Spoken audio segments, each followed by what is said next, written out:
Kidney సమస్యలతో బాధపడుతున్న వాళ్ళు, క్రియాటినిన్ లెవెల్స్ పెరుగుతున్నాయి అన్న వాళ్ళలో ఎలాంటి ఆహారం తీసుకుంటే మంచిది? ఒక్క మాటలో, ఒక్క వర్డ్‌లో చెప్పాలంటే వెజిటేరియన్ డైట్ లేదా వేగన్ డైట్ అనేది వీళ్ళకి మంచిది.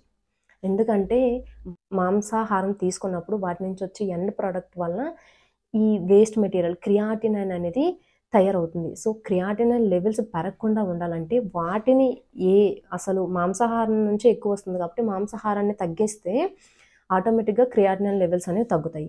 ఇంకా ముఖ్యంగా వేగన్ డైట్ ఎందుకు సజెస్ట్ చేస్తారంటే ఇందులో వాళ్ళు పాల ఉత్పత్తులు, పాలు, పెరుగు, ఇంకా పన్నీరు వీటికి సంబంధించినవి కూడా తినరనమాట. సో, ఈ క్రియాటినిన్ లెవెల్స్ త్వరగా తగ్గుతాయి. పూర్తిగా ప్లాంట్ బేస్డ్ మొక్కలు వాటి ఉత్పత్తుల నుంచి వచ్చిన ఆహార పదార్థాలు తీసుకుంటే త్వరగా డైజెస్ట్ అవుతాయి.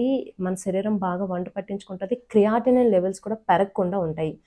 సో, ఈ కిడ్నీకి సంబంధించి ఇంకా సీకేడీ ఈ కిడ్నీ సమస్యలతో బాధపడుతున్న వాళ్ళు ఎలాంటి డైట్ పాటించాలనేది కంప్లీట్ వీడియో చేశాము. కామెంట్ బాక్స్‌లో పిన్ చేస్తాము. తప్పకుండా చూడండి.